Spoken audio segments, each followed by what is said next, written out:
સુરત શહેરના પોસ્ટ વિસ્તાર ગણાતા ઘોડદોડ રોડ ઉપર આવેલા G3 શોપિંગ સેન્ટરમાં મોડી રાત્રે અચાનક જ આગ લાગી હતી। આગ લાગતા ભારે અફરાતફરીનો માહોલ પણ સર્જાયો હતો। તો આ ઘટનામાં શોપિંગ સેન્ટરમાં ઉપરના માળ ઉપર ફસાયેલા 16 જેટલા લોકોને ફાયર બ્રિગેડના જવાનોએ સમયસર રેસ્ક્યુ કરી સુરક્ષિત બહાર કાઢ્યા। જોકે સદભાગ્યે આ દુર્ઘટનામાં કોઈ પણ પ્રકારની જાનહાનિ સર્જાઈ નથી।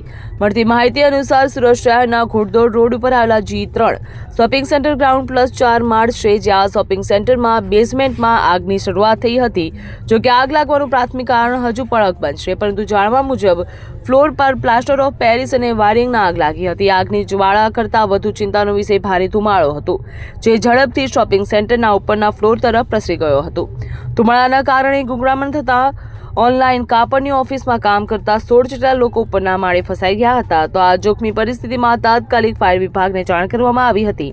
આ બનાવની જાણ થતાની સાથે જ માન દરવાજા, મજૂરા અને વેસુ ફાયર સ્ટેશન 5 ફાયર સ્ટેશનની કુલ 10 જેટલી ગાડીઓનો કાફલો ઘટનાસ્થળે પહોંચ્યો હતો। જે બાદ ફાયર વિભાગના જવાનોએ સમય સૂચકતા વાપરીને ઓપરેશન હાથ ધર્યું હતું। ત્યારે આ સઘન પ્રયાસોના અંતે ફાયર વિભાગના જવાનોને આગ ઉપર સંપૂર્ણપણે કાબુ મેળવવામાં સફળતા પ્રાપ્ત કરી હતી।